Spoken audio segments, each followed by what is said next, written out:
आज श्रीनगर में हमारी एक रिव्यू मीटिंग थी साइबर क्राइम के मुतलिक, और ये हमारे एसएचओ साहब हैं आशिक साहब, ये हमारे इंस्पेक्टर साहब हैं किरमानी साहब, जो यहाँ पर इन्वेस्टिगेशंस देख रहे हैं साइबर क्राइम की।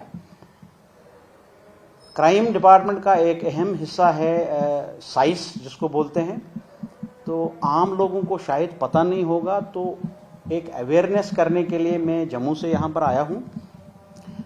चूँकि मैं झेंड के साइबर क्राइम को देख रहा हूँ और हमारे डिस्ट्रिक्ट्स में भी साइबर इन्वेस्टिगेशन सेंटर्स बने हुए हैं, या ये कहो कि government of Jammu and Kashmir ने बहुत अच्छा स्टेप एक उठाया है कि हर डिस्ट्रिक्ट में एक साइबर पुलिस स्टेशन सैंक्शन किया है, जो कि एमएचए की वसातत से हर डिस्ट्रिक्ट को दिया गया है ताकि लोगों को सहूलियत बनी रहे। प्राइम मिनिस्टर ऑफ इंडिया की तरफ से एक बहुत ज़बरदस्त लोगों को रूबरू किया जा रहा है। मन की बात से भी जैसे डिजिटल अरेस्ट के बारे में बताया गया ताकि उसका इम्पैक्ट अच्छा पड़े और लोगों को कोई दुश्वारी नहीं हो साइबर इन्वेस्टिगेशन समझने के लिए, साइबर क्राइम समझने के लिए।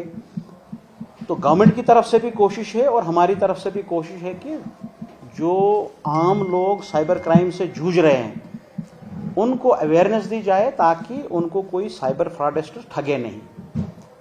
अब बात यह है कि कौन कौन से आजकल इमर्जिंग ट्रेंड्स हैं जिसकी वजह से लोगों को दुश्वारियां हो रही हैं और लोगों को पता ही नहीं है किसको कांटेक्ट करना है, जबकि गवर्नमेंट ऑफ इंडिया और government of Jammu and Kashmir ने पूरा एक सिस्टम रखा है, पुलिस स्टेशंस रखे हैं, हेल्पलाइंस रखी हुई हैं, जिसको अगर कांटेक्ट किया जाए तो एक गोल्डन आवर में ही अगर कांटेक्ट किया जाए तो वो पैसा जो फ्रॉडस्टर ले जाता है वो अकाउंट्स फ्रीज होते हैं और बाद में उनको कोर्ट के जरिए रिलीज करा के हमने वो कराए भी। पिछले साल 7 करोड़ के करीब हमने पैसा रिकवर भी किया है और लोगों के अकाउंटों में वापस भेजा है। अब सिर्फ हमने ये समझना है कि मोडस ऑपरेंडी क्या है और आप अपने मोबाइलों को कैसे सिक्योर रख सकते हो। तो मैं पहले बात करूंगा व्हाट्सएप से। लोगों को ये पता नहीं है कि व्हाट्सएप में सेटिंग में जाके आप उसको डबल ऑथेंटिकेशन भी कर सकते हैं। आपका एक एक्स्ट्रा कोड मिल जाएगा जिसकी वजह से आपका व्हाट्सएप हैक या कंप्रोमाइज नहीं हो जाएगा। आजकल मुझे रिपोर्ट्स यही आ रही हैं, कंप्लेंट्स यही आ रही हैं कि हमारा व्हाट्सएप किसी ने हैक कर दिया है। अब कितने भी हम पासवर्ड लगा दें, ओटीपी आ जाएगा, या ओटीपी लगा दें, या कितने भी double authentication, multi factor authentication करेंगे, उसका तब तक फायदा ही नहीं है जबकि एक इंसान जो कि एक मोबाइल को चला रहा है, स्मार्टफोन को चला रहा है, जब तक ना उसको ये समझ होगी कि जब तक ना उसका दिमाग कंप्रोमाइज हो जाएगा, वो खुद उस ओटीपी को दूसरा नाम देकर फ्रॉडस्टर उस पिन को दूसरा नाम देकर वो उसके साथ वो शेयर कर देता है खुद ही, और उसका व्हाट्सएप कंप्रोमाइज हो जाता है। तो ये ध्यान रखना है कि आपको पिन के नाम पर कुछ भी और कुछ बताया जाएगा। अगर आपको ये बताया जाएगा कि आप अपना ओटीपी दें, आप कभी नहीं देंगे। अपना पिन दे दो, कभी नहीं देंगे। बट जब आप ये बोलोगे कि वो फ्रॉडस्टर आपको इसका कुछ और बता देगा कि आपका पार्सल आया हुआ है, उसका पिन आया हुआ है, वो हमें दे दो, या किसी और चीज़ का ओटीपी आ गया है तो वो हमें अमेज़न का आ गया है वो दे दो, तो इन चीज़ों का सोशल इंजीनियरिंग टेक्निक्स का इस्तेमाल करके वो ओटीपी और पिन आपसे ले लेते हैं। उससे एक होशियार रहना है। ये तो व्हाट्सएप का एक सिक्योरिटी का एक फीचर मैं बता रहा हूँ।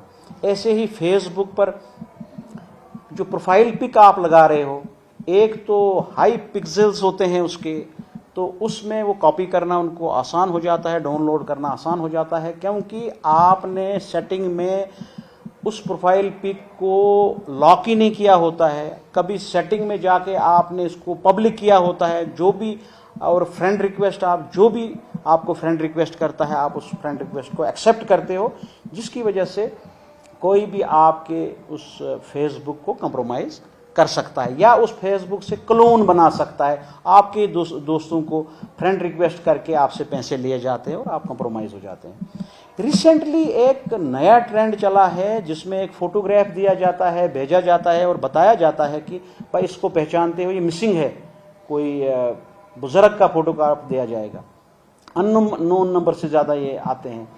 वो फोटोग्राफ क्या होता है कि उस फोटोग्राफ के अंदर मेलवेयर छुपा रहता है, समझो बैड वायरस एक छुपा रहता है या ऐसा कोई प्रोग्राम छुपा रहता है, कोड छुपा रहता है, जो क्लिक करने के बाद आपको डाउनलोड होके आपके मोबाइल फोन को कंप्रोमाइज करेगा। वहां से आपका सारा डेटा लीक होके आपका जो बैंक की एप्स हैं वो कंप्रोमाइज हो जाएंगी, या आपकी गैलरी कंप्रोमाइज हो जाएगी, या आपका फोन का जो क्रिटिकल डेटा है वो कंप्रोमाइज हो सकता है। तो बेहतर क्यों ना है कि आपके साथ कोई लिंक दिया जाएगा, या आपको कोई क्लिक करने के लिए कोई पीडीएफ दिया जाएगा आपको। हाँ जी, आज पीडीएफ आते हैं कि आपके दफ्तर से आ सकता है, आपका कोई भी भेज सकता है, उसमें भी वो कोड छुपा रहेगा। तो इस वाली मोडस ऑपरेंडी जो है साइबर फ्रॉडस्टर्स की, इसको स्टेगनोग्राफी बोलते हैं।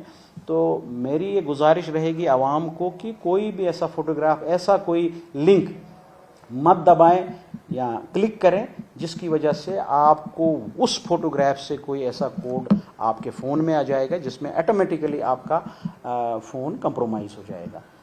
आपने बारहा सुना होगा कि आजकल दो चीज़ें वैली में बड़ी आम हो रही हैं, वो हैं पिग बुचरी, और सेकंड नाम जो दिया गया इस साइबर क्राइम का, उसका नाम दिया गया साइबर स्लेवरी। ये केसेस बहुत आम हो रहे हैं। अभी गवर्नमेंट ऑफ इंडिया ने कम से कम कश्मीर के कुछ बच्चे भी बचा दिए हैं इस साइबर स्लेवरी से। ये आपके कंबोडिया में या म्यांमार के बॉर्डर्स में इनको लिया जाता है बच्चों को, प्लेसमेंट एजेंसीज के तौर पे वो अपने आप को प्लेसमेंट एजेंसीज या कंसल्टेंसीज अपने आप को बताते हैं, या कोई ऐसा कोई वेबसाइट मिलेगा जिसमें ये बताया जाएगा कि आपके बच्चे के लिए कि हम इनको बाहर प्लेसमेंट कराएंगे। होता क्या है, वो प्लेसमेंट के चक्कर में उनको यूएसए का झांसा देकर या किसी और मुल्क का झांसा देकर ये इनको अल्टीमेटली कंबोडिया या म्यांमार बॉर्डर्स पर लेकर वहाँ पर एक कमरे में बंद कर देते हैं और वहाँ पर उनसे साइबर क्राइम करवा देते हैं। तो ये वाले केसेस भी आम हो रहे हैं। तो ख़ासकर मैं वालिदैन से और बच्चों से ये एक गुजारिश करूँगा कि ऐसे एजेंसीज़ में या प्लेसमेंट से पहले इनकी कंफर्मेशन और इनकी वेरिफिकेशन करना बड़ा ज़रूरी है, नहीं तो आपका बच्चा अल्टीमेटली इस साइबर स्लेवरी का शिकार हो जाएगा। आपने बारहा सुना होगा कि आप अपना मोबाइल किसी भी जगह, एयरपोर्ट या कहीं पर फ्री चार्जर से आप चार्जिंग पोर्ट से अपने मोबाइल को चार्ज करते हैं, वहाँ पर भी एक साइबर फ्रॉडस्टर या साइबर क्रिमिनल आपका कंप्रोमाइज़ कर सकता है फ़ोन चार्जर के थ्रू। तो आप अपना पावर बैंक साथ रखें, और जब भी आप किसी डॉक्यूमेंट को स्कैन करवाते हो या उसको फ़ोटो स्टेट कराते हो, कम से कम इंश्योर करो, या कहीं रेस्टोरेंट पर जाते हो तो अपने मोबाइल नंबर्स, अपने क्या बोलते हैं ईमेल एड्रेसेस एकदम से शेयर कर देते हो। यही एक डेटा है जो हम जाने अनजाने में शेयर करते हैं, जिसका एक्सप्लॉइट होता है, और अल्टीमेटली उस एक्सप्लॉइट के बाद आपका फ़ोन कंप्रोमाइज़ हो जाएगा और आप पूरी डिटेल उसके साथ शेयर करते हैं। तो 95% केसेस में तो आपका बैंक अकाउंट कंप्रोमाइज़ हो जाता है और आपसे पैसे लिए जाते हैं। और बारहा हमने पीडोफाइल्स, जो बच्चों के या सेक्सुअल असॉल्ट्स हो सकते हैं, आपके हैरेसमेंट, सेक्सुअल हैरेसमेंट हो सकती है, और सेक्सटॉर्शन के केसेस हमारे पास आ रहे हैं कि एक कोई साइबर फ्रॉडस्टर आपको फ़ोन करता है, आप एकदम से व्हाट्सअप कॉल या मैसेंजर कॉल उठाते हैं, तो अगली साइड से कोई लड़की होती है जो न्यूड या सेमी न्यूड कंडीशन में हो सकती है। अगर लड़की को फ़ोन करेंगे तो लड़का न्यूड या सेमी न्यूड कंडीशन में हो सकता है, जो स्क्रीन रिकॉर्डिंग के ज़रिए उसकी रिकॉर्डिंग करके आपको धमकाता है कि मैं इसको यूट्यूब पर जलाऊंगा, आपके पेरेंट्स को दिखाऊंगा, आपके फैमिलीज़ को दिखाऊंगा। आप इसमें डर के आपका कसूर होता नहीं है, मगर उसके बावजूद भी आपको ब्लैकमेल के जरिए आपसे पैसा लेते हैं। तो मेरी गुजारिश रहेगी, आपको घबराने की जरूरत नहीं है। इन तमाम केसेस में जब भी आपको प्रॉब्लम आ जाएगी 1930 को कॉल करें, हम आपकी मदद के लिए तैयार हैं। और जो नज़दीकी साइबर पुलिस स्टेशन या पुलिस स्टेशन आपके पास होगा उसको आप इतला दे सकते हैं। इसमें घबराने की कोई बात नहीं है, साइबर पुलिस आपके साथ है। और आपको ये महसूस नहीं होना चाहिए कि आप अकेले हैं, वी आर विद यू। और एक हम इस अवेयरनेस के ज़रिए ये भी एक पैगाम डीजीपी साहब का पहुंचाना चाहते हैं आपको कि हम पीपल फ्रेंडली हैं, और आपको कभी भी कोई प्रॉब्लम आ जाती है तो हमारा साइबर पुलिस स्टेशन क्राइम में भी है और जम्मू में भी है, और हमारा 1930-247 आपकी मदद के लिए रेडी है। तो पिछले 1-2 महीने पहले एक कपल टीचर्स, उनको एक डिजिटल अरेस्ट का एक फ़ोन आया जिसमें उनको व्हाट्सएप कॉल आई, जिसमें उनको कहा गया आपके बच्चे का कोई केस यहाँ पर लगा हुआ है, हम पुलिस वाले हैं। पुलिस की शक्ल में वही वर्दी लगा के उनको डराया गया, मगर उनने एकदम से हमें फ़ोन किया, हमने उनको उस चुंगल से बचा दिया। ये प्रिवेंटिव मेजर्स में आता है। आपको फ़ोन के ज़रिए कोई सीबीआई अफसर बनेगा, जज बनेगा या कोई पुलिस ऑफिसर बनेगा, और कभी कभी ऐसा भी होगा आपके फ़ोन पर कोई पुलिस वाला बन के कॉल करेगा या आपका बैंक का एजेंट करके कॉल करेगा। उसको घबराने की ज़रूरत नहीं है, उसको कोई डिटेल नहीं देनी है। फ़ोन ईमेल के ज़रिए कोई बैंक या कोई भी एजेंसी आपसे कोई भी डिटेल नहीं लेती। ये अवेयरनेस हमारे हर तबके को जाना चाहिए, चाहे पढ़े लिखे हों या अनपढ़ हों या कम ख्वांदा हों।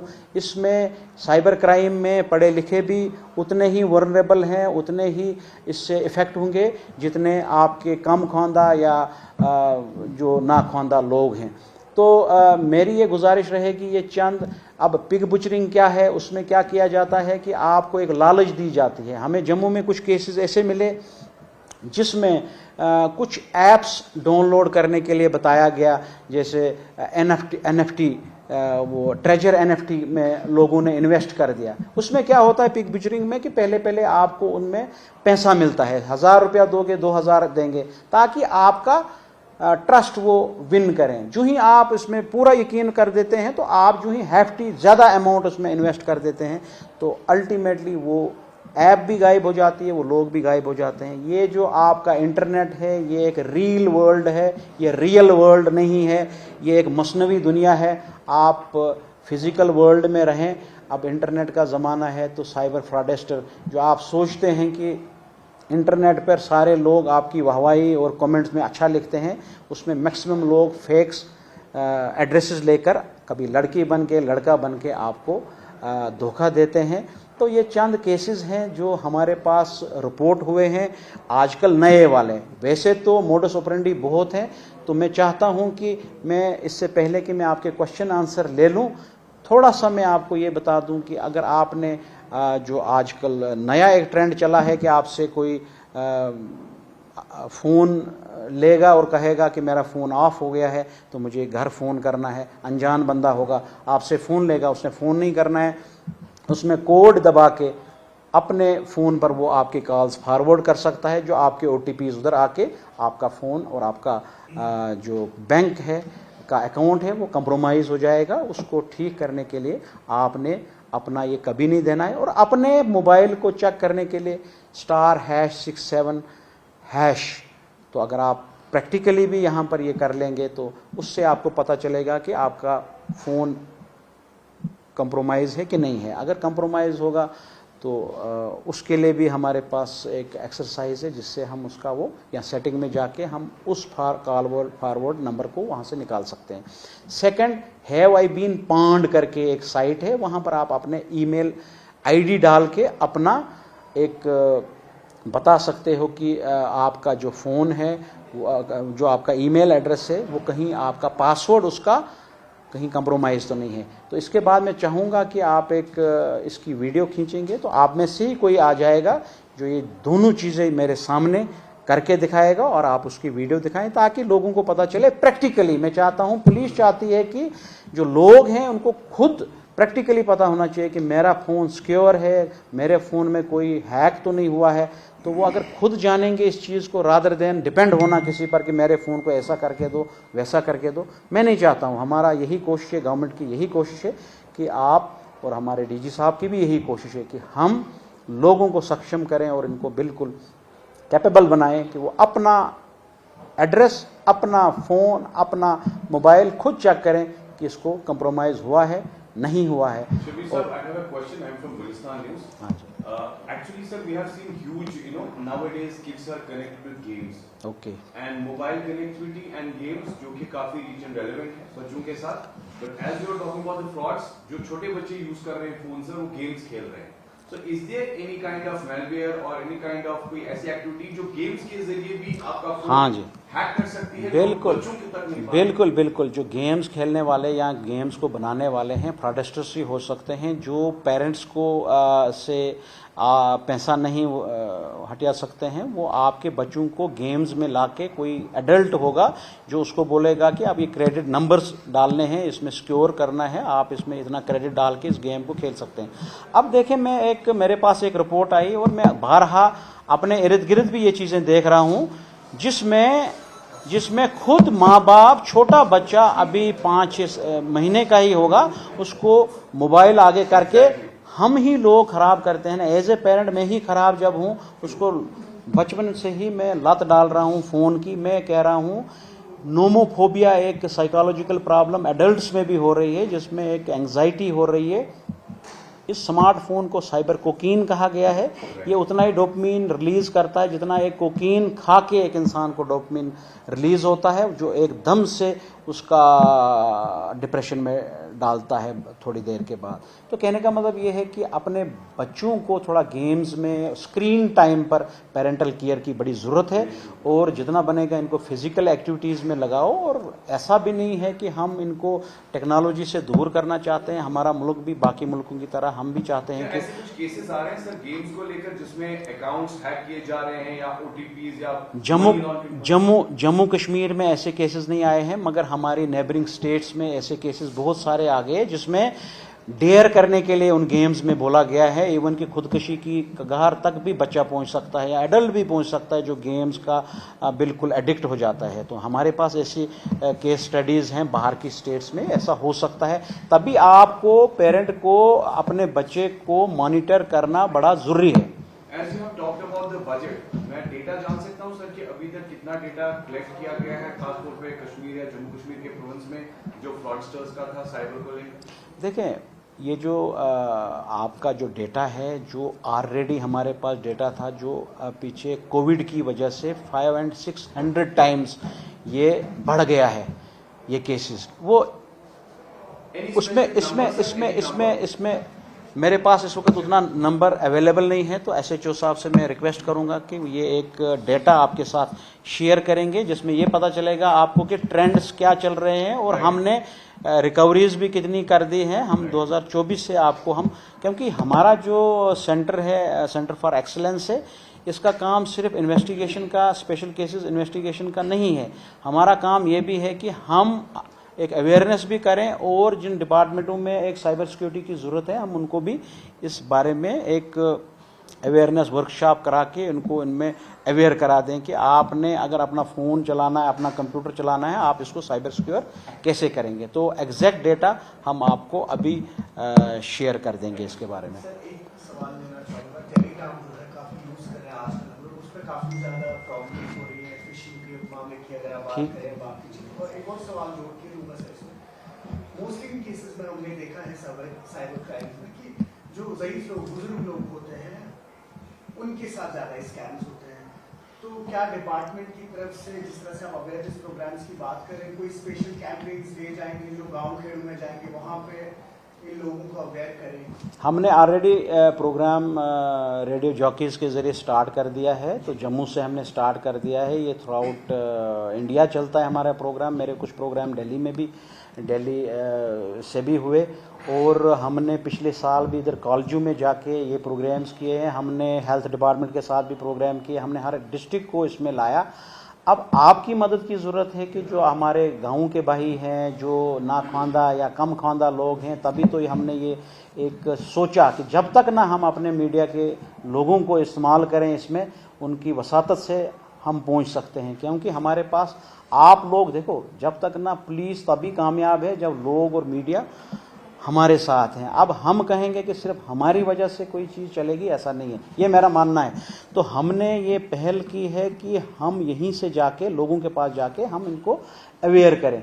तो रेडियो से भी हमने ये बातें की, चैनल्स के जरिए भी बातें की, मेरे ऑलरेडी भी प्रोग्राम्स अगर आप फेसबुक पेज मेरा देखें उसमें भी हमने किया है। मगर एक आम आदमी फेसबुक पर नहीं होता है, तो हमने उनके लिए भी प्रोग्राम्स इस हिसाब से किए। जैसे अभी मैं कुछ डिस्ट्रिक्ट्स में चला गया, हमने उधर भी हमने अवेयरनेस किए हैं। हमने स्कूल के बच्चों को, जिसमें गाँव के बच्चे थे, उनको बोला और उनको आगे ये बोला कि आप 10 लोगों को और अवेयर करो। क्योंकि अगर गाँव के बच्चों को हम अवेयर करेंगे तो ये, क्योंकि ये ऐसी बीमारी समझूंगा मैं, साइबर क्राइम ऐसा ही, मैं तो कोविड के हिसाब से इसको देख रहा हूँ। ये एक वाइकेरियस लाइबिलिटी हमारी। अगर मैं सिक्योर हूँ, जब तक ना आप और मेरा बच्चा थोड़ा सा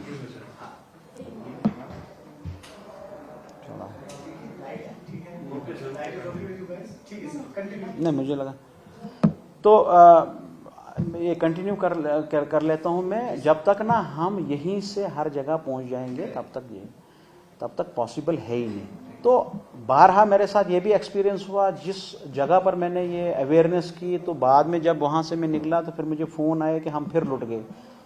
तो मैंने जब पूछा यार अभी तो अवेयरनेस की, कहते नहीं जी, उनकी इतनी वो ना एक एक्सपर्टीज है, मतलब सोशल इंजीनियरिंग टेक्निक इतनी है, कन्विंसिंग में बात करूंगा, ग्लिप टंग इतनी है उनकी कि वो हमें कन्विंस करके कि आप इसमें इन्वेस्टमेंट करो, आप अच्छा। कहने की बात, इसमें चाहे बहुत बड़ा अफसर हो या सबसे छोटा हो, इर्रेस्पेक्टिव ऑफ रैंक, मैं तो इसमें समझता हूँ कि कोई ये नहीं है कि कोई पढ़ाई वाला बंदा। और आपको एक मज़े की बात बताऊं कि मैक्सिमम साइबर फ्रॉडस्टर जो इन अकाउंटों के पीछे हैं वो तो स्कूल ड्रॉप आउट्स होते हैं। तो जो आप समझो, अब एक अनपढ़ पढ़े लिखे लोगों को ये कर देता है। इसका मतलब ये है कि इंटरनेट ने हमारी इस साइकोलॉजी को कितना चेंज करके एक्सप्लॉइट करके रखा है कि हम किसी की भी बात में आके अपना सारा कुछ शेयर कर देते हैं। एक क्वेश्चन है मेरा सर। हाँ जी। ये तो हो गया कि हमारा फोन हैक हो गया, हमारा ईमेल हैक हो गया, लेकिन ऐसे भी केसेस देखे गए हैं जिसमें बताया जाता है कि हम आपको लोन प्रोवाइड करेंगे किसी भी चीज़ के लिए। आप इसमें उन केसेस को कैसे देखते हैं क्राइम ब्रांच? हमारे पास ऐसी भी रिपोर्ट्स आई जिसमें इनको बताया गया इंस्टेंट लोन,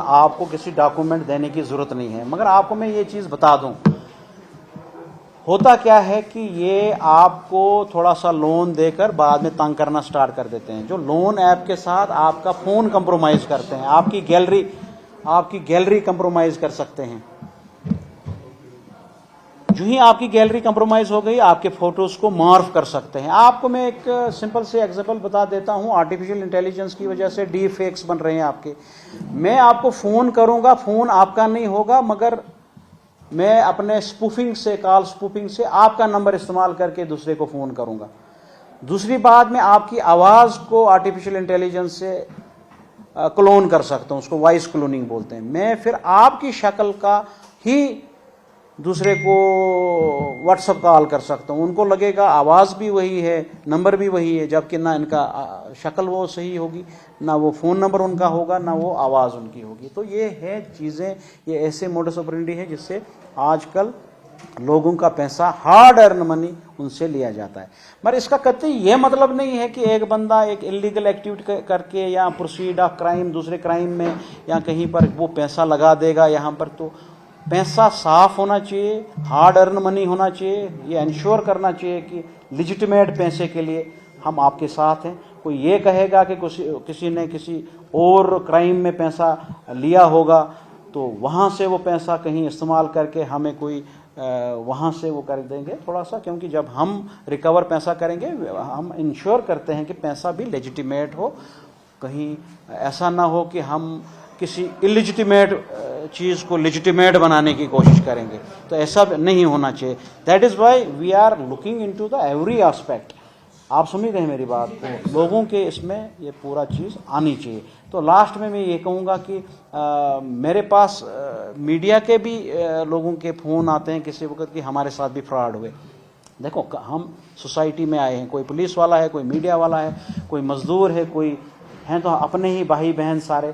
तो आपके कोई प्रॉब्लम होगी, जब कभी भी आपको कोई प्रॉब्लम होगी 1930 तो यहाँ पर। अब आपके जैसे जोनल या डिस्ट्रिक्ट का जो साइबर पुलिस स्टेशन है वहाँ पर भी आपको मदद मिलेगी।